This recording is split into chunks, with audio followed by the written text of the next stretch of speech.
avec Marc Wolf de Strato, qui va nous accompagner pendant cette heure sur la facturation électronique et toutes les problématiques liées à l'archivage. Donc, je vais laisser tout simplement Marc se présenter et présenter Strato.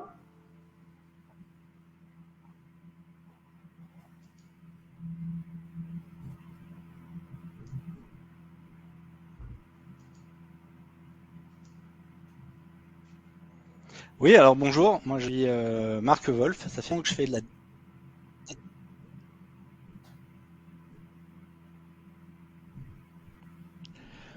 Désolé, j'avais des mauvais retours dans le casque. Donc, ok, donc bonjour, moi je suis Marc Wolf, je suis le fondateur de Strato. Strato, c'est un éditeur français de logiciels qui fait une édition en propre et qui opère ses solutions en mode SaaS, locatif, et dont le but est la sécurisation et la traçabilité des documents de nos clients avec valeur probante. Pour ce faire, on est certifié AFNOR NF 461, qui est la norme la plus exigeante possible sur le record management et l'archivage à valeur probante des documents. Par ailleurs, si Mickaël m'a convié aujourd'hui, c'est parce qu'on a à peu près la moitié de nos clients qui sont sur SAP et qu'on a une solution qui est compatible et connectable avec SAP du S4, S4.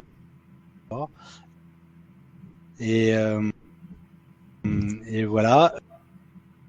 Du coup, je suis pour discuter avec Mickaël au sens large et du voicing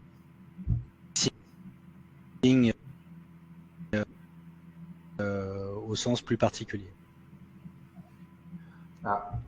Aujourd'hui, les entreprises cherchent à maîtriser cette transition vers la facture électronique. Je pense qu'un certain nombre d'entreprises aujourd'hui n'ont pas fait encore cette transition et n'ont pas encore aussi abordé le problème d'archivage numérique pour leur gestion documentaire, avec une problématique aussi d'exigence réglementaire.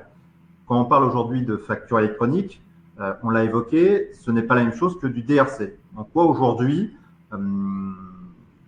Strato peut accompagner au mieux les clients vers des problématiques de transition? Est-ce que vous faites du tout en un? Est-ce que à côté tu as besoin quand même d'experts, de consultants SAP sur la partie EDI, sur la partie ALE, où tu es capable aujourd'hui de dire à tes clients, vous avez une problématique de transition vers la facturation électronique et on vous fait le tout?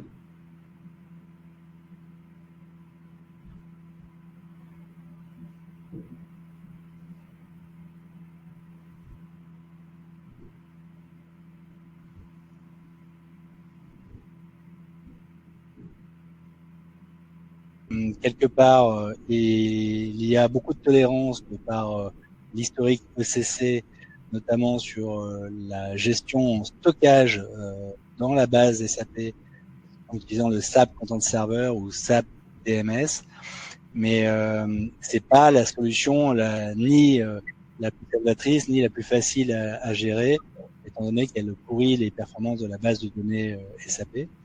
Or, il existe plusieurs solutions pour connecter des systèmes d'archivage, des vrais systèmes d'archivage, directement à l'univers SAP en utilisant du RFC ou maintenant du SAP BTP. Et Strato est une de ces solutions dont le métier est vraiment la sécurisation des archives en intégrité et conformité, et puis aussi la traçabilité de qui a déposé quoi à quelle date, en fait. Tout ça pour revenir sur un domaine qui est au final la conformité ou la piste d'audit fiable, qui est constituée de tout ce qui peut permettre de retracer la véracité d'une transaction économique.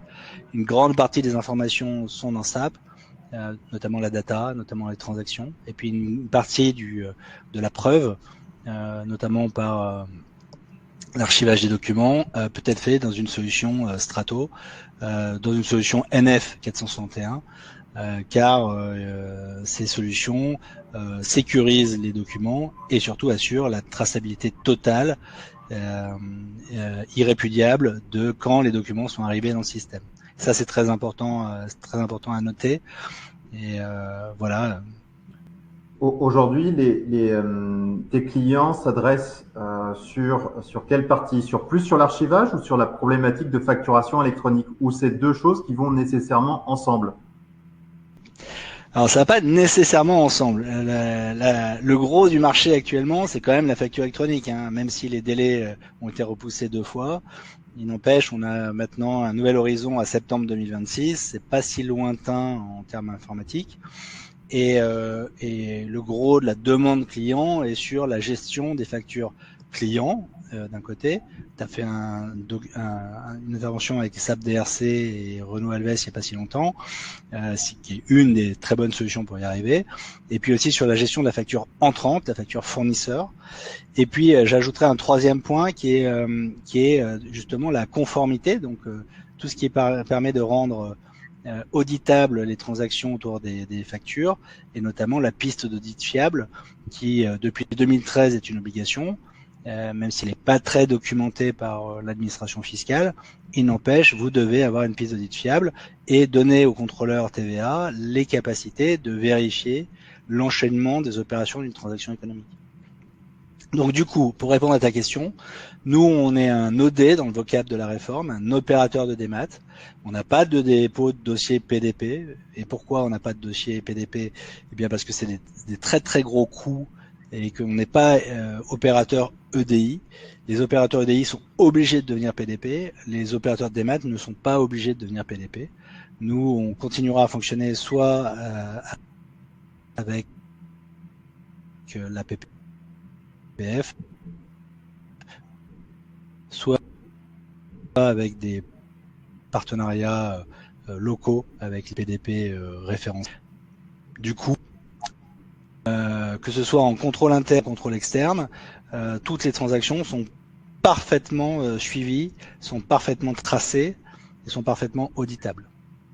Aujourd'hui, toi, ta solution ou les solutions que tu proposes sont des solutions de type, c'est un add-on, c'est comme un ETL, c'est quelque chose qui est hors SAP ou c'est quelque chose qui fonctionne sur, je sais pas, avec une solution en EDI? Est-ce qu'il faut quand même des profils techniques pour pouvoir mettre en place cette solution-là?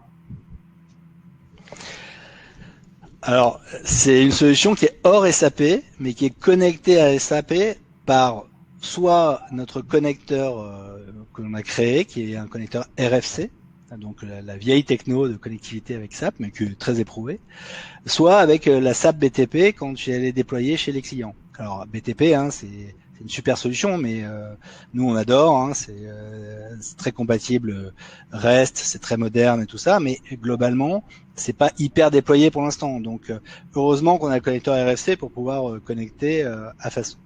Une fois qu'on a dit ça, nous on est capable de gérer tout type de documents autour de SAP. Mais le gros du marché est autour du bon de commande, de la facture client, la facture fournisseur.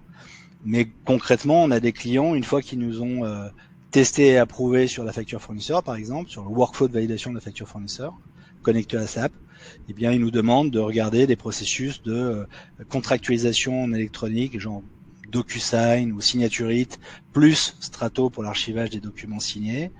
Ils nous demandent parfois de revoir l'archivage des bons de commande, la diffusion des bons de commande, l'ouverture d'un portail fournisseur permettant de mettre à disposition des documents qui sont à la fois joignables par SAP et joignables par le portail web, ce qui est joignable par les personnels internes de notre client aussi bien que par les tiers à qui on a donné le droit de visualisation des documents. Donc ça fait des contextes qui sont assez riches fonctionnellement, ce qu'on appelle un peu la collaboration étendue, c'est-à-dire que la collaboration peut dépasser les murs de l'entreprise et permettre à des tiers d'avoir un niveau d'information en totale autonomie, ce qui réduit considérablement le nombre de requêtes, de réclamations, de demandes téléphoniques ou email sur « elle en est où ma facture ?» Est-ce que tu as un problème pour la valider? Quand est-ce que tu vas me payer? Si toutes ces questions trouvent une réponse en automatique sur un portail web synthétique simple, les fournisseurs, ils apprennent vite à s'en servir et ils n'appellent plus. Donc, tu l'as dit, le gros du marché sont sur la facturation électronique. Comment fonctionne ta solution? Tu as parlé de RFC. On s'y connecte comment? Est-ce que je suis obligé? Est-ce que c'est comme pour SAP avec, je sais pas, une licence particulière? C'est le nombre de documents scannés? Est-ce que c'est du forfait? Quel mode de fonctionnement de cette solution?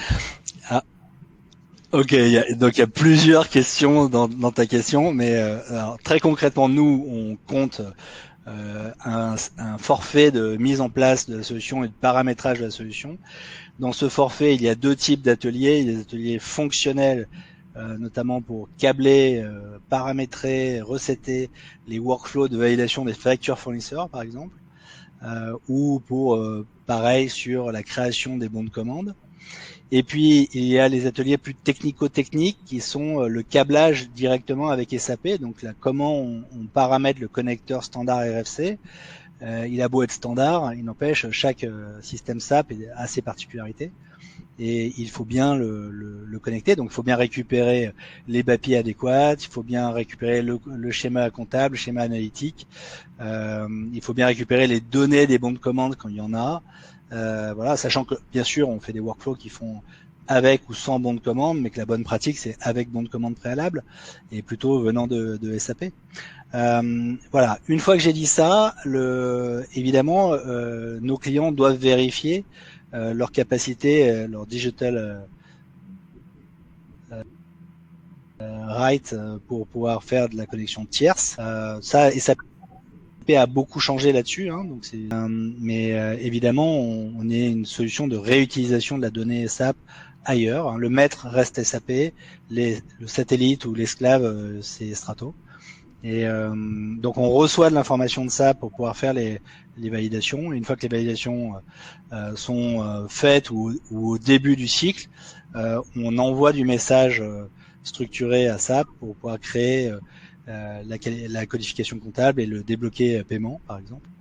Voilà. Et sur les factures clients, le job est beaucoup plus simple. On est tout à la fin de la production des factures clients. Avant diffusion, on les intercepte, on les archive, et ce qui fait qu'on est sûr d'avoir exactement ce que on est sûr d'avoir archivé exactement ce que le client va recevoir. Et en cas de contentieux, on peut parler du même document en fait, hein, avec le même espace-temps, la même traçabilité. Donc, pour répondre à ta question, c'est des projets qui sont pas hyper compliqués. On a simplement notre petite particularité, c'est qu'on s'adapte aux exigences du workflow de chacun des clients. Certains de nos confrères imposent une façon de faire workflow standard qu'il faut prendre comme elle est faite. C'est une approche qui est intéressante pour les petits comptes, mais qui est moins intéressante pour les grands comptes ou les comptes moyens. Et nous, on a une toolbox très standardisée, et après on adapte les seuils, les organisations, les façons de valider, coûts humains, voilà. Et une autre particularité est que on sous-traite extrêmement peu ces parties-là. On fait quasiment tous les projets connectivité SAP. On commence à avoir des partenaires SAP qui font des parties de projet avec nous. Un dernier mot, ta question était longue. Pour connecter techniquement, on a souvent aussi un mini projet VPN IPsec à mettre en place pour sécuriser le canal. Après tout, c'est un canal en lecture et en écriture, donc il faut être doct là-dessus. Voilà.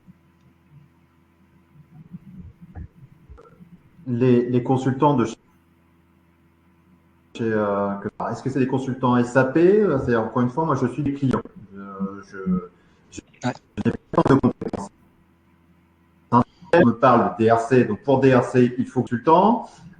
Pour la dématérialisation de la facturation aussi, est-ce que il faut à la fois pour le projet, mais après post-projet, dans la maintenance, est-ce que il faut une ressource additionnelle, faire tout l'accompagnement, on va dire TMA ou AMS au quotidien? Alors pour répondre à ta question, je pense qu'on travaille rarement seul en fait dans l'informatique moderne. Nous, on a évidemment besoin d'avoir on assure toute dans le prix que payent nos clients, dans le loyer indexé sur le nombre de documents qu'ils nous confient. Voilà, le business model est clair. Il y a l'accès à notre gestion de tickets, à notre support en langue française basé à Paris. Et évidemment, quand il peut y avoir un dysfonctionnement, c'est nous qui sommes le révélateur, on reçoit le ticket. Puis après, on enquête pour savoir où le dysfonctionnement se produit. Et pour le résoudre, eh bien, on dialogue souvent avec l'équipe SAP du client ou avec l'intégrateur SAP du client. Et globalement, c'est toujours à peu près les mêmes tickets qui reviennent. Hein. On a une grosse base de connaissances maintenant dessus. On a une gestion de tickets qui est un peu comme un Solman, mais à nous. Voilà. Et globalement, l'idée, c'est qu'on résolve hyper rapidement les problèmes de connectivité quand ils se pointent. Hein. C'est rarement des problèmes de paramétrage. C'est souvent un VPN qui a mal fonctionné, une connexion qui s'est mal faite. On relance le truc et c'est fait, quoi. Hein. Donc, il n'y a pas de là-dessus, on assure dans notre loyer toute l'interface pour que la solution soit pleinement utilisée. D'autant plus qu'on est certifié NF461, donc la certification NF461 impose un gros contexte de qualité de service et nos clients peuvent sortir du contrat à chaque date anniversaire. Hein, et on leur doit une réversibilité totale. Ils peuvent récupérer l'intégralité de leurs documents et de leurs data suite à la levée de la clause de réversibilité. Donc nous, notre pari, c'est qu'un client heureux, qui a une bonne qualité de service, et qui aura rencontré des prix très stables, parce qu'on s'engage sur 10 ans de stabilité des prix, donc c'est assez hors norme dans le SaaS, dans le Software as a Service français. Mais on parie qu'ils vont nous rester avec nous très très longtemps, et notre espoir, notre espérance est que, en étant satisfait et en ayant des prix stables, ils nous confient de plus en plus de flux à sécuriser et archiver sur de longues périodes. Voilà. Donc une fois que j'ai dit ça, évidemment, je connais pas de clients qui peuvent partir à chaque date anniversaire, qui restent quand ils sont malheureux. Il faut qu'ils soient heureux pour rester. Et nous, on a besoin qu'ils soient heureux parce que c'est pour ça qu'on existe. Quoi. Un projet d'implémentation de la solution, encore une fois, la date a été repoussée, mais quand on l'a évoqué aussi, la même chose que pour DRC, c'est le timing. Est-ce que c'est en semaine, est-ce que c'est en jours, ou on est plutôt sur en mois pour dire voilà, j'ai une solution qui me permet d'avoir toutes mes factures entrantes et sortantes avec le tampon c'est tout bon et j'aurai pas l'administration qui va me tomber dessus. Alors, je vais segmenter ma réponse en deux strates en fait. Il y a la réponse pour la facture électronique au sens large, toute la réforme. Là, il y a plein de tâches qui sont pas chez moi et qui peuvent être assez consommatrices de temps et qu'il faut que les entreprises fassent. Je vais en citer quelques-unes. Cartographie TVA, reparamétrage SAP TVA, génération des XML factures clients, validation de la conformité des factures clients. Voilà. Toutes ces tâches-là ne sont pas chez Strato, elles sont dans l'informatique de nos clients, chez les intégrateurs de nos clients. Et concrètement, ça peut prendre du temps et je m'aventurerai pas à dire combien de temps ça prend. Un certain temps, comme disait Fernand Reynaud. Mais voilà. Pour tout ce qui nous concerne, nous, un projet d'archivage de flux sortant, c'est assez expéditif. Hein. Un atelier, une recette, on va dire en 3 jours ouvrés, c'est fini et c'est en prod. En revanche, un projet de dématérialisation et de workflow de validation de factures fournisseurs, comme on a tout le fonctionnel du client à câbler, qu'on doit faire recéter, qu'on doit lui designer la solution atelier après atelier, et qui voit se construire la solution, qui doit la recéter, ça prend à peu près 3 mois. Hein. Il faut pas alors c'est pas 3 mois où on consomme 3 mois pleins d'une ressource chez le client, mais globalement c'est beaucoup d'interactions avec les services comptables et un tout petit peu avec les services achats.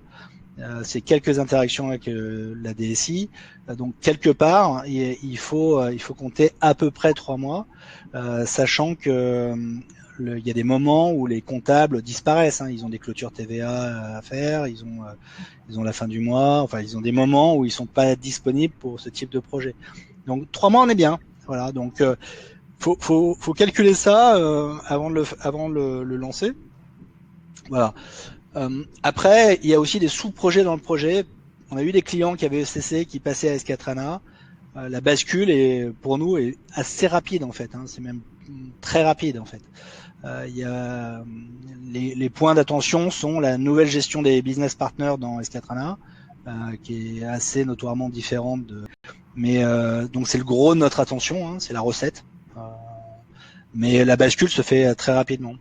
Et donc il est intéressant de noter qu'on a eu cette expérience-là de clients qui étaient satisfaits du projet Strato sur leur ECC et en passant à S4, il y a un petit moment d'attention et quelques jours à passer pour décabler et recabler, mais ça se fait assez sans couture.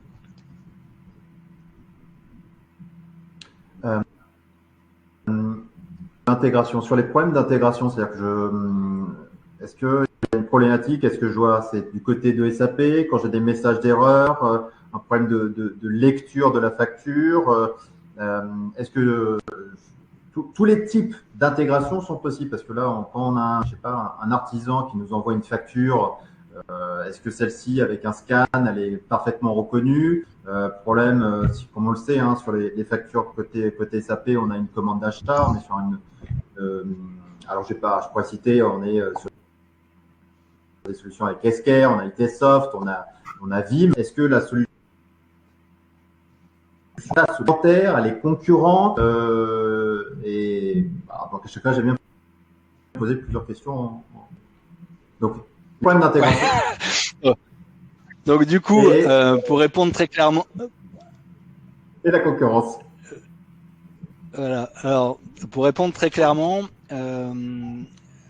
la partie de ma solution qui fait le workflow de validation des factures fournisseurs, elle peut être concurrente à tous les systèmes qui font des workflows de validation. Donc les Basware, les Esker, les Use, les ITsoft, les Readsoft, PDAP, tout ça, on est concurrent sur le workflow.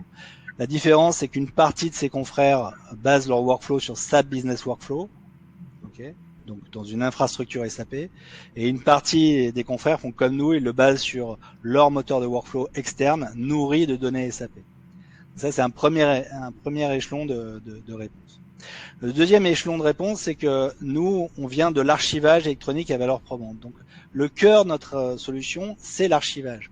Certains des confrères que tu as cités ne font que le workflow, ou font le workflow avec un stockage, ou font le workflow basé sur le SAP Content Server, ou que le workflow basé sur ce que tu veux pour stocker les images des factures et tout ça. Donc, nous, on n'est pas parti de là. On est parti de l'équation que le premier geste qu'on allait faire, c'était sécuriser les documents. D'ailleurs, c'est le premier geste technique qu'on fait. C'est peu importe comment arrive la facture à l'heure actuelle, par scan, par email ou par portail. Le premier geste que l'on fait, c'est techniquement on l'archive. Et après, on lance des traitements avec des bannettes. Donc, voilà. Il faut parler de l'ancien monde, celui qui va disparaître dans pas très longtemps, tout ce qui est autour de l'OCR. Nous, on embarque plusieurs variantes d'OCR qui sont les seules parties que l'on n'édite pas dans notre solution. On peut citer, sans que ce soit un engagement, le fait qu'on travaille depuis quelques années avec RSO, Resoft Online, qui appartient à Cofax, Tungsten maintenant, ça change de nom très souvent. Et on travaille aussi avec un français qui s'appelle Recital. Voilà. Ces solutions vont forcément être moins prégnantes, car l'XML va nous amène une nouvelle façon d'extraire l'information, qui est du parsing XML, qui est absolument parfait, en fait. D'autant plus que les factures électroniques du futur seront testées en conformité avant réception, donc elles seront conformes. Donc on sait qu'on aura les champs entre deux balises XML. Après, il peut y avoir de la non-qualité de l'information contenue entre ces balises, mais globalement, l'XMLisation permet une extraction parfaite. Reste à valider que l'information contenue dans les factures est adéquate, c'est-à-dire écart quantité, écart valeur, et puis autre problème, sur est-ce que c'est la bonne entité, est-ce que c'est les bons centres de coûts, etc. Voilà. Finalement, pour répondre à ta question, nous on propose sous la même édition logicielle tous les traitements qui permettent d'acquérir, d'archiver, de tracer le bon à payer et de le partager avec l'extérieur, c'est-à-dire les business partners, qu'ils soient clients ou fournisseurs, via des portails web aux couleurs de nos clients. Donc ça aussi, c'est une adaptation qui est souhaitée, hein, qui fait grand bien à la qualité de vie des comptables, c'est de pouvoir partager un peu d'informations avec les fournisseurs ou les clients pour éviter la tempête d'emails et d'appels téléphoniques pour dire t'en es où de ma facture ou voilà. Ça c'est très agréable. Ça diminue vraiment de manière très significative la pression sur les départements comptables. Tu as parlé donc de SAP S4. Est-ce que ça concerne toutes les solutions sur S4? Parce qu'aujourd'hui, on a du S4 on-prem, du S4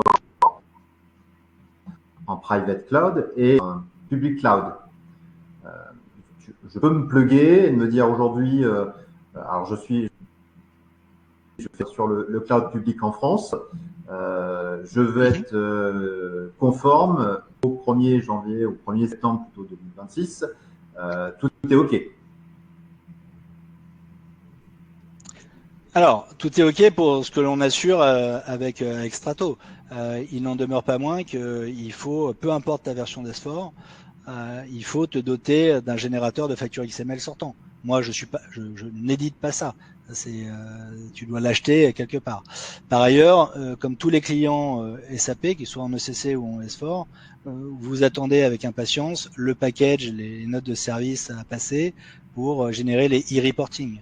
Donc voilà, il doit aussi y avoir quelques notes attendues pour être bien sûr d'avoir le data model adéquat pour les 28 mentions obligatoires du e-invoicing. Concrètement, pour ce qui est de notre partie, archiver de l'UBL, du C2I ou de la facture X, c'est pareil pour nous. Toute la partie EDI, vous avez compris que vous ne pourrez pas la garder telle quelle, il va falloir que vous passiez absolument par un PDP qui assurera ces formats non compatibles avec la réforme. Donc ça, c'est non plus, il n'y a pas de raison qu'on s'incruste sur un domaine comme celui-là où on n'a pas vraiment de valeur ajoutée, les EDI ayant leur propre transcription. Voilà. En revanche, nous on insiste beaucoup sur aider nos clients à être prêts sur les 80% de la réforme pour lesquels ils peuvent être prêts dès maintenant. Et là, ça n'attend pas. Donc, je vais même parler, je vais pas le redire, mais une cartographie TVA, ça dépend pas de moi. Normalement, j'aurais même pas besoin de vous avertir, mais il faut la faire. L'amélioration de la qualité des bases référentielles des fournisseurs et des clients, c'est un gros travail, c'est un travail pénible, mais il faut le faire. Alors, pour syrétiser une base de fournisseurs ou de clients, vous pouvez avoir recours à certains de nos modules, mais il n'en demeure pas moins que c'est un gros travail interne à faire, d'autant plus lourd que vous avez beaucoup de fournisseurs ou beaucoup de clients, mais il faut absolument syrétiser vos bases. Pourquoi ? Parce que le SIRET est la base, la clé primaire de routage du futur système de e-invoicing. Donc si vous n'avez pas les SIRET, vous ne pouvez pas envoyer la facture. Et comme vous ne pourrez plus envoyer la facture directement au client, vous serez obligé de passer par le système de distribution avec l'annuaire central.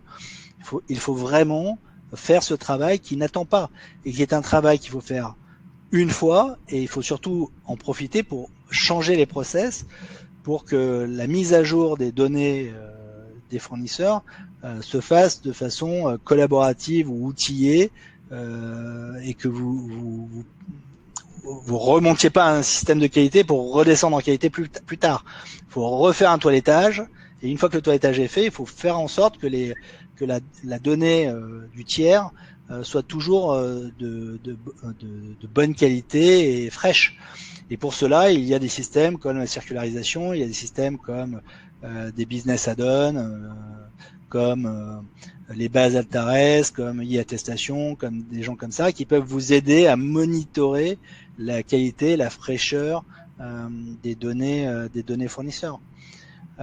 Maintenant, il y a clients et clients SAP. Il y a des petits clients SAP qui ont 1000 fournisseurs. Et il y a des clients SAP qui ont 50 000 fournisseurs. C'est pas la même lourdeur de tâche, quoi, en fait. Et puis il y a des clients SAP qui ont 10 000 fournisseurs qui sortent par an et 10 000 fournisseurs qui rentrent par an. Donc là encore, quand on divise ce chiffre par 200 jours ouvrés, ça fait un certain volume de fournisseurs qui rentrent et qui sortent par jour. Et ça, il faut des outils pour arriver à le monitorer correctement. Donc, j'adorerais pouvoir vous dire sincèrement, il suffit de payer, de me payer ou de payer un de mes confrères de X centaines ou dizaines de milliers d'euros et vous serez on pour le 1er septembre. Mais malheureusement, cette réforme est trop complexe. Ce n'est pas comme ça que ça marche. Il y a du travail qui n'a rien à voir avec l'informatique. Il y a du travail d'organisation back-office. Il y a du travail d'évolution sur les données SAP. Il y a du travail de génération de documents. Il y a du travail de câblage de factures fournisseurs et de workflow d'acceptation. Donc globalement, il y a beaucoup de sous-chantiers qui sont pas forcément qui font pas intervenir une seule société ou un seul type de société.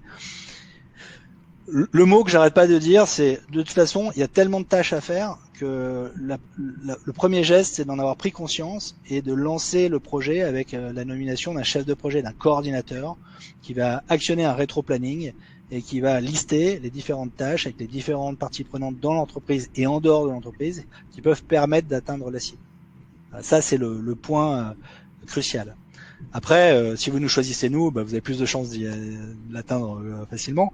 Mais ça, je vous fais ma pub, si je dis ça. Donc, si on résumait, le premier des prérequis, tu l'as dit, c'est que l'ensemble des partenaires, alors je vais utiliser le terme de partenaire parce que c'est un partenaire dans SAP, aient tous le SIRET. Mais est-ce que c'est le seul point obligatoire, le plus important? C'est-à-dire que si moi je dis voilà, je fais juste un contrôle de ma base de données et je m'assure que tous mes BP ils aient bien le SIRET, on me dit banco, c'est bon. Qui existe avec les 15 points à se dire, moi je peux commencer une démat si ces 15 points sont bons. Les autres sont, on va dire, secondaires, mais j'ai 15 points, 10 points mandatory sur lesquels je suis à peu près sûr que ça ne viendra pas se planter. Toujours la règle des 80-20. Alors, malheureusement, dans le futur de la réforme, la distribution, toutes les factures clients seront testées en conformité avant distribution. Et si elles ne sont pas conformes, elles seront rejetées techniquement. Donc, je peux pas te dire que si tu as juste le SIRET, c'est bon. S'il te manque les autres mentions obligatoires, ta facture sera rejetée aussi. Donc, il y a vraiment ce job de regarder les specs externes, de contrôler dans son système ou ses systèmes SAP si on a bien la donnée de base ou la donnée calculée à afficher dans la facture. Après, jusqu'à la réforme, vous avez, en fonction de votre taille de société, vous avez plus ou moins la pression pour le faire le 1er septembre 2026. Mais 1er septembre 2026, vous recevrez de l'XML, donc il va bien falloir savoir le traiter. Donc, par contre, vous ne serez pas forcément obligé d'émettre de l'XML. Vous aurez peut-être un an supplémentaire pour le faire. Cet XML, il doit être complet. Donc, on parle beaucoup de sirétisation parce que c'est déjà un point important. Il faut vraiment que vous regardiez, est-ce que j'ai toutes les données me permettant de faire les mentions obligatoires? Oui, non. Si je ne les ai pas, comment je fais pour les avoir? Dans mon système de data, et puis aussi, une fois que je l'ai prévu dans mon système data, comment c'est alimenté? Voilà. Et après, comment je génère mon FactureX, mon UBL ou mon C2I? C'est un travail, hein. Enfin, il y a pas que voilà. Donc c'est aussi pour ça que moi et quelques autres on alerte le maximum de clients et qu'on essaye ou de consultants, hein, parce que le changement peut bien sûr arriver par les consultants. D'ailleurs, soit dit en passant, hein, il y a beaucoup de consultants qui trouvent de nouveaux types de missions. SAP ne manque pas de missions. Déjà, avec tous les SAP ne manque pas les RISE, les changements d'architecture et tout ça. Il y a déjà beaucoup de tensions sur le marché, mais une position dans le data model SAP. Voilà. Si vous êtes investisseur, je vous incite à investir dans les sociétés d'intégration SAP les meilleures. Elles ne devraient pas manquer de travail dans les prochaines années. Donc, si je reprends bien les différents points, donc à peu près 3 mois, avoir un certain nombre de prérequis en termes de master data. Donc limite, on est comme dans un projet de migration de données de base. Je m'assure de faire mon cleaning. Je vérifie que mes business partners ont de TVA, que je gère correctement, je sais pas, peut-être l'IBAN aussi correctement. Toutes les informations que je considère si je n'étais pas dans un ERP. Oui, avec la grande différence qu'actuellement, les factures qui sortent de vos systèmes de facturation sont très souvent fausses, incomplètes, il leur manque des mentions obligatoires, et c'est pas un problème parce que vous les envoyez par mail ou en automatique ou par e-doc ou par papier, soyons fous, par voie postale imprimée, et vos clients ne les rejettent quasiment jamais pour des questions de manque de mention obligatoire, alors qu'ils le devraient, mais ils le font pas. Voilà. Et dans le futur système, le blocage sera technique, quoi, en fait. Donc ça veut dire que vous ne pourrez pas acheminer votre facture tant qu'elle sera pas parfaite. Elle peut encore une fois être fausse par les informations contenues dedans, mais son formalisme, sa complétude devra être conforme, en fait. Donc il faut vraiment imaginer que c'est un système qui va vraiment améliorer la délivrabilité des factures pour autant qu'elles soient conformes. Et ça, je pense que dans certains cas, ça peut prendre un certain temps que d'arriver à être sûr que son process de facturation est bien revu, bien conforme, bien propre, bien recetté. Voilà. Et ça, je pense que plutôt que entre guillemets, s'exciter sur le choix ou pas d'un PDP, d'un OD, de la PPF, de tout ça, qui est que la tuyauterie de réception et d'émission, ça n'a aucun intérêt. L'intérêt, c'est votre société et sa capacité à émettre sa facture client et se faire payer. Donc pour moi, le focus numéro 1, c'est facture client. Le focus numéro 2, c'est facture fournisseur. Le focus numéro 3, c'est traçabilité puis audit fiable. Quand vous avez descendu ces focus-là, le gros de votre projet, il est fait. Après, il restera les e-reporting. Malheureusement, on peut pas avancer beaucoup à l'heure actuelle parce que les specs sont encore loin d'être parfaites. Et on ne sait pas la grammaire des XML à faire. Là, il y a une sortie de spec le 19 juin. Donc peut-être que tout le monde ne sait pas que l'État publie des specs techniques sur la facture électronique régulièrement sur le site de l'AIFE. Il y a une grosse publication, la 2.4, qui arrive le 19 juin pour tenir le printemps, juste avant le 21 juin. Donc globalement, il faut se renseigner. C'est un document qui est assez lourd, qui cristallise certaines parties de la réforme et qui répondent progressivement à d'autres parties qui ne sont pas encore totalement connues. Mais moi, je pense que tout service qui se respecte doit télécharger au moins une fois ces specs, les lire et essayer de comprendre. Et si vous les comprenez pas, faites-vous aider d'un consultant. Et des consultants compétents, il n'y a pas des légions. Il y a 4 millions d'entreprises à équiper. Si vous attendez le dernier moment pour vous équiper d'un consultant, vous le trouverez pas. Ou vous trouverez le stagiaire qui n'aura pas lu les specs, qui vous aidera pas à grand chose en fait. Donc encore une fois, 4 millions d'entreprises. C'est peut-être qu'il y a 95% de ces entreprises qui sont des TPE, donc qui elles sont de toute façon pas informatisées. Mais parmi les 5% qui restent, il y a des entreprises, des PME, des ETI, des départements de grands groupes qui ont 1, 2, 3 ERP, donc le travail se fait autant de fois qu'il y a d'ERP. Et donc du coup, il faut s'y mettre, quoi. Enfin, si moi le DAF qui me dit j'ai rien commencé maintenant, mais ça va, j'ai le temps, il me déprime, quoi, en fait. Qui m'ait choisi ou pas, peu importe, on s'en fiche. Il y a 62 entreprises qui ont déposé un dossier PDP. Il y a à peu près 300 opérateurs de démat qui sont à la disposition des clients pour les aider à y passer. Ok ? Mais globalement, ça fait quand même très peu d'acteurs pour 4 millions d'entreprises équipées. Donc faut se bouger, quoi, en fait. Il y a un moment, faut prendre son destin en main, comme disaient les inconnus. Si on prend le sujet, le premier, sur la dématérialisation de la facture client. est-ce que aujourd'hui les solutions sur le marché sont facilement lisibles lorsque une facture est rejetée? C'est-à-dire que si elle est rejetée, est-ce que c'est comme dans SAP quand j'ai un IDOC invoice en erreur, il me dit, je sais pas, le message M5 584, voilà, il y a un différentiel à cause d'un problème au niveau de la TVA. Est-ce que c'est quelque chose qui sera lisible, compréhensible en gros par le commun des mortels? Parce que tout, on dit, bah, c'est bien gentil, on fait de la démat, je pense remplir toutes les cases, tout est bon, mais le jour où je suis fait rejeter, est-ce que c'est facile ou je vais devoir faire appel encore une fois à un consultant, ça va me prendre du temps, est-ce que ça me coûter de l'argent parce qu'il y a peut-être des pénalités derrière, je suppose, parce que l'État va peut-être laisser 6 mois pour être en conformité. Et après, se dire, bah, quand c'est rejeté, vous avez, je sais pas, 24 heures pour agir. Mais si déjà le message n'est pas clair, comment ça va se passer? Alors, pour le coup, dans le fil de discussion de notre call, il y a Lucien Jiménez de la DGFIP qui serait beaucoup plus capable que moi que de préciser comment les cas de rejet vont se passer, mais techniquement parlant, on va recevoir des rejets techniques en fait. Donc ça veut dire qu'on va recevoir des messages structurés nous indiquant pourquoi la facture peut pas être distribuée.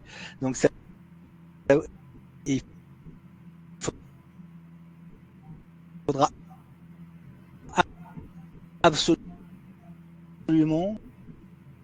que vous soyez capable de prendre en compte ce message technique si on va voir une belle facture à soumettre en espérant qu'elle soit bonne en conformité. Mais je vais aller au bout de ma réflexion. Si vous avez bien fait votre travail, vous générez vos factures clients électroniques. Avant de les archiver et avant de les proposer au système de distribution du futur, vous devez vérifier leur conformité. Si vous ne vérifiez pas cette conformité, vous vous exposez à avoir des retours de rejets techniques en masse et donc beaucoup d'actions à faire qui vont être coûteuses. Donc globalement, la bonne pratique sera certainement de parser post-génération vos factures, de vérifier qu'elles sont OK conformité, archivées, puis remises dans la outbox de la PPF ou d'une PDP pour diffusion. Et ça, c'est ça qui va vous limiter les cas où vous aurez des rejets techniques et une non-délivrabilité de votre facture client. Et si vous ne le faites pas, le risque, il est immense pour l'entreprise. Alors, deux cas. Vous payez. Donc très vite, en situation cash, ça va l'argent rentre plus. Il y a des DAF qui peuvent perdre leur place pour moins que ça, en fait. Mais globalement, pas un bon cas. Et le cas de j'arrive pas à les diffuser avec le système automatisé, je vais quand même les envoyer par mail comme avant aux clients. Là, il y a des amendes qui sont déjà notées. Alors, je connais plus les seuils, mais ça coûte cher, quoi, en fait. Donc globalement, c'est pas une solution. Voilà. Et encore une fois, le recours à quelqu'un qui vous promettrait de changer vos factures PDF pour les transformer, machin, il est pas magicien. S'il manque des informations, il pourra pas les créer à votre place. Donc il pourra vous fabriquer des XML non conformes, il vous facturera pour ça, ok. Donc il faut pas aller là-dedans, il faut vraiment travailler sur sa conformité. Donc ça veut dire pour sa conformité, cartographie TVA en amont, transposition des règles TVA dans le paramétrage SAP, génération avec un SAP DRC ou un outil de composition analytique des factures XML, tester la conformité, archiver, diffuser. Tout ça c'est séquentiel. Si on fait que ça, on est bon. Si on respecte ça, c'est très difficile d'avoir une fiabilité. Et vous voyez, j'en parle alors que c'est là où je fais le moins d'intervention. Mais je pense que c'est le gros focus des entreprises. Si elles doivent commencer leur projet, commencer sur ce qui peut les tuer, ne pas pouvoir facturer les clients. Okay. Et sur la facture, elles trouveront des solutions auprès de moi, auprès d'autres. Voilà. D'ailleurs, on va pas se mentir, sur les 2000 plus grosses sociétés françaises, il y a beaucoup déjà de solutions qui existent. Il faudra juste qu'elles évoluent pour pouvoir faire le e-reporting sur les statuts de validation des factures et de paiement et pouvoir le transmettre à l'AIFE. Alors, si on regarde aujourd'hui le parc installé sur des entreprises qui sont déjà sur du S4, on peut considérer que les prérequis sont remplis dans la mesure où aujourd'hui elles ont quand même, avant de faire leur migration sur S4, fait le data cleaning, Elles utilisent soit des API ou peut-être encore pour certaines du, du RFC avec des bons vieux IDOC. Après, c'est une technologie qui est maîtrisée, qui est connue par les consultants. Celles qui sont sur OCC, est-ce que aussi, j'allais dire presque aujourd'hui, tu devrais avoir aucun souci avec les entreprises qui sont sur SAP parce qu'elles sont censées maîtriser ces prérequis. Mise en place de DI, il y a à savoir que quand on est du SAP, on n'est pas de DI. Ou tu peux me dire, bah non, tout compte fait, tout n'est pas parfait, même sur les entreprises qui ont du SAP. Moi, je lis les interventions de Lucien dans la marge, hein, mais je suis hyper d'accord avec lui. Hein.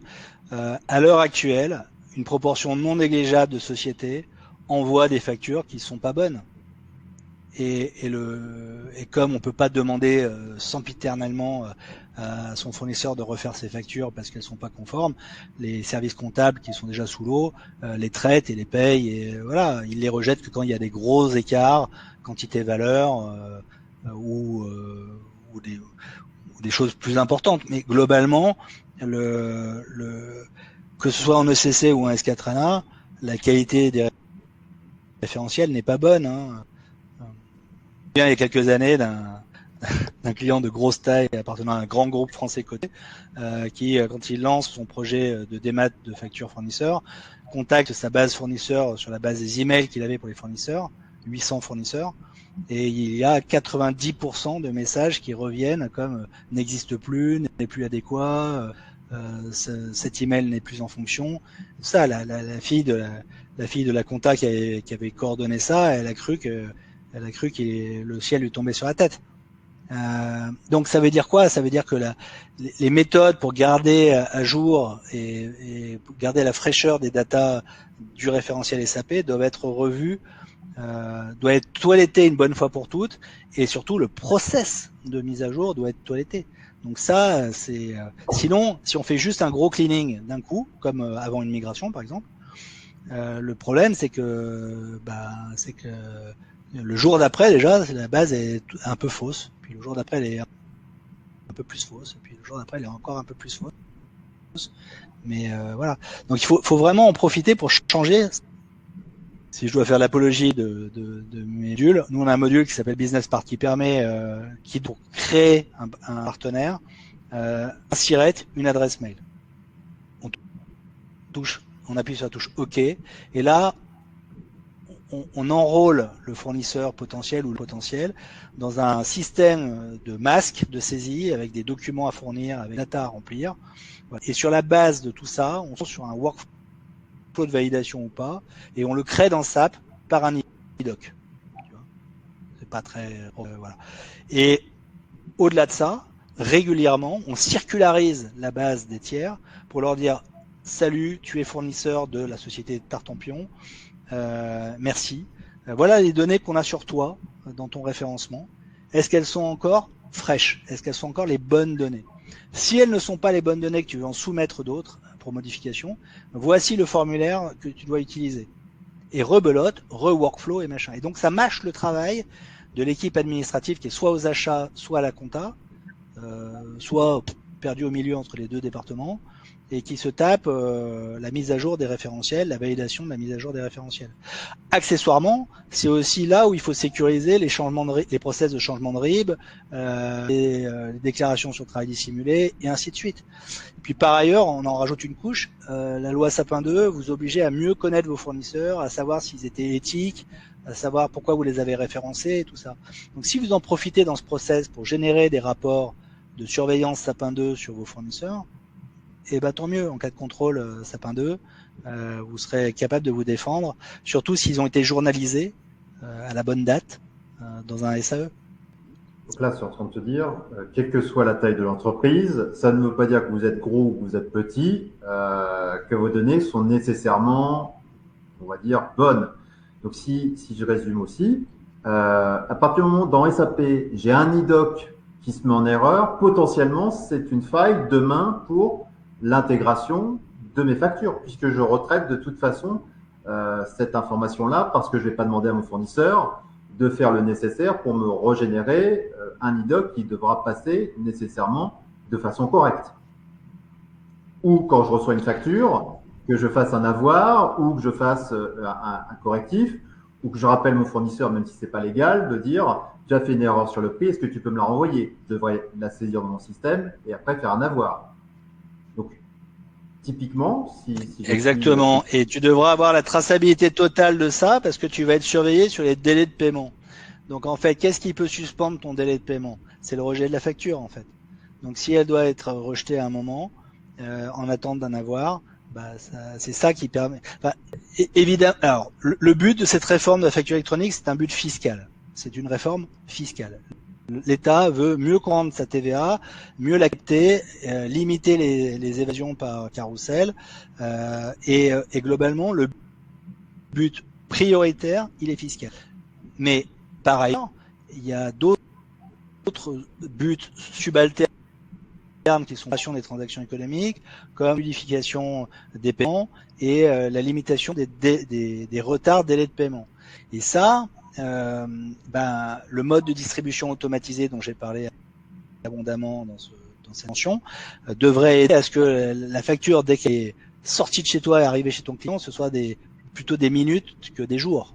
Ça aide à accélérer les transactions.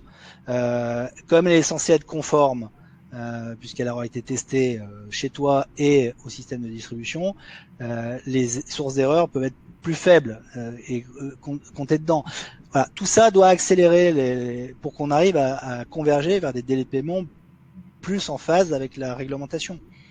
Mais le premier sujet, c'est une réforme B2B domestique France assujettie TVA. Et donc, faut pas louper ça. D'ailleurs, l'État va avoir d'immenses surprises sur l'applicabilité TVA. En faisant les cartographies et les paramétrages dans les ERP, beaucoup de sociétés vont s'apercevoir qu'elles n'appliquaient pas forcément les bonnes règles TVA sur tout leur flux. Il y aura des bonnes et des mauvaises surprises, mais il y aura surtout une amélioration. D'accord, donc ce que tu dépeins quand même, c'est une situation où il y a encore énormément de travail préparatoire pour passer à la facturation électronique. Et ça ne veut pas dire qu'on a en ERP qu'on est nécessairement en compliance par rapport au 1er septembre 2025, c'est ça? 2026. 2026. Ouais. Bah alors ça c'est à la française. Hein. On a beaucoup de clients qui nous disent je vais attendre le patch de mon éditeur et je serai compatible. Ça marche pas comme ça. Hein. Enfin, sincèrement, je vais reprendre mon argument de tout à l'heure. J'adorerais pouvoir vous dire payez 100 000 euros, payez 50 000 euros, payez 300 000 euros et vous serez compatible demain. Ça ne marche pas comme ça. Vous allez de toute façon devoir dépenser de l'argent, mais vous allez devoir dépenser de l'argent dans plusieurs sous-projets qu'il va falloir coordonner entre eux, qui vont provoquer des changements dans votre système d'information, qui vont provoquer des changements dans vos process de facturation, dans vos process de conservation de l'information. Et globalement, tout ça, ça prend du temps, c'est consommateur d'argent, mais vous n'avez pas le choix. C'est une décision... Alors, c'est français, mais il y a des projets de e-invoicing, il y en a partout en Europe, Suisse comprise, hein, et ils sont pas coordonnés, ou peu coordonnés. Donc globalement, si votre entreprise a aussi des activités avec l'Allemagne, avec le Benelux, avec les Nordiques, avec l'Espagne, avec l'Italie, bon avec l'Italie vous savez déjà, parce que eux ils sont déjà en prod sur l'e-invoicing depuis longtemps, donc vous savez faire des e-factura, hein, vous avez appris à marche forcée à faire des e-factura, et voilà. Mais globalement, vous pouvez pas faire l'effort, hein. Vous pouvez pas faire l'impasse là-dessus. Hein. Si vous voulez continuer à facturer, il faut faire le job, quoi. Donc, il y a du travail. Mais est-ce qu'on sera prêt? Ouais. Alors, les reports jusqu'à présent ont plutôt été des reports dus à l'État. Hein. Enfin, faut dire les choses telles quelles. Hein. Mais globalement, de toute façon, réforme ou pas réforme, il y a ce travail foncier, il améliore vos process internes, il améliore la façon dont vous travaillez, il améliore l'acuité de vos documents produits et votre faculté d'entreprise à traiter correctement avec un bon contrôle les documents reçus. Et il a des gains, il propose des gains pour votre entreprise. En revanche, c'est vrai, vous avez déjà beaucoup de choses à faire. Donc je comprends que c'est pas les défis qui moustillent des équipes comptables et financières qui sont déjà passablement sous l'eau et souvent peu nombreuses pour faire le travail de beaucoup de gens. Mais globalement, quel choix alternatif avez-vous? Vous n'en avez pas, en fait. Il faut vous préparer. Et en vous préparant, moi, ce que je dis à la plupart de mes clients, c'est qu'il y a 80% du scope de la réforme qui est traitable dès maintenant. Donc 80, c'est arbitraire, on peut dire 70, 64, 82%. Mais tu vois ce que je veux dire. Il y a une possibilité de se mettre en conformité sur une grosse partie de la réforme dès maintenant et d'attendre de faire les derniers gestes au dernier moment. Quand on aura certitude, quand on aura mais globalement, si tu attends le dernier moment pour faire 100% de l'effort, bah, c'est là où ça va être compliqué parce qu'il faudra trouver les consultants, qui seront pas dispo.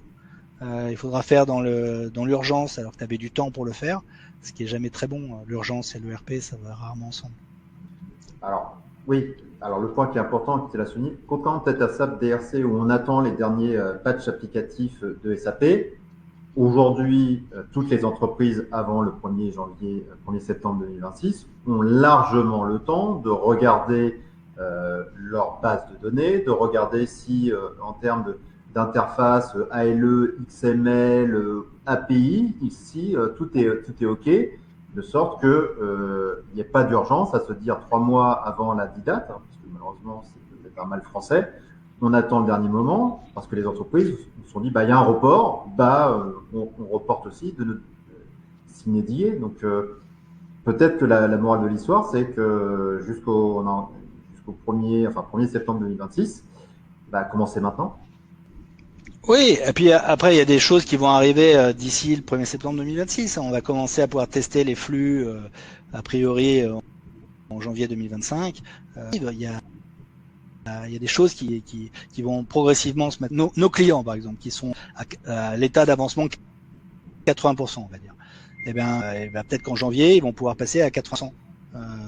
Et ainsi de suite. Mais en tout cas, ils vont se dérisquer pour le vrai go live qui sera au 1er septembre 2026 ou un an plus tard en 2027. En fonction de la taille. Voilà. Je comprends les doutes, je comprends les atermoiements, je comprends beaucoup de choses, mais moi, si j'étais DAF ou DG d'une boîte, à l'exception des miennes, je ferais tout pour me dérisquer un maximum là-dessus. C'est grave de plus pouvoir facturer ses clients, donc c'est pas possible quoi. En fait, il faut traiter ce point. Et encore une fois, les TPE, c'est pas un problème. De toute façon, ils faisaient n'importe quoi en facturation, donc ils vont devoir louer un logiciel SaaS qui sera conforme. Ils feront leur facture en ligne. Il y aura ou pas un archivage, mais c'est pas là que ce sera la complexité. La complexité, c'est sur les entreprises qui ont plusieurs ERP, qui ont des process mal maîtrisés, qui font pas l'effort foncier de rectifier leur référentiel data. Et là, on peut avoir des vrais sujets de complexité, quoi, en fait.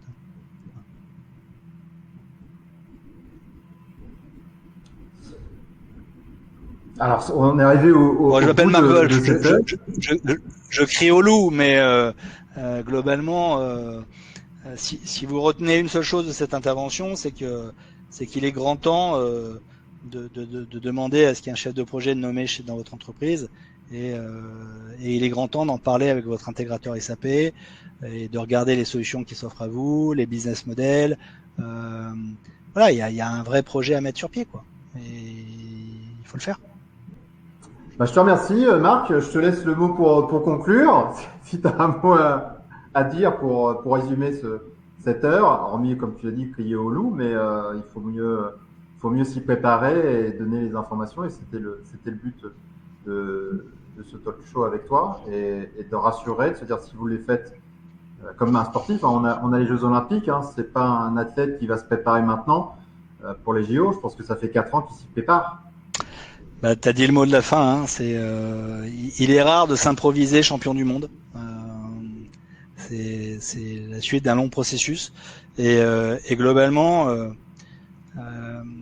il n'est pas du tout trop tard, il n'est pas du tout trop tôt. Lancez-vous, quoi, en fait. Voilà. Et trouvez votre champion, trouvez la personne qui va assurer la coordination de tous ces sous-chantiers, qui va assurer la discussion avec vos fournisseurs, qui va trouver les solutions qui vous manquent. C'est très très important, quoi, en fait. Et, enfin, si les enjeux vous parlent, il faut vraiment je pense qu'il n'y a plus beaucoup de temps à perdre là-dessus. C'est un chantier à lancer.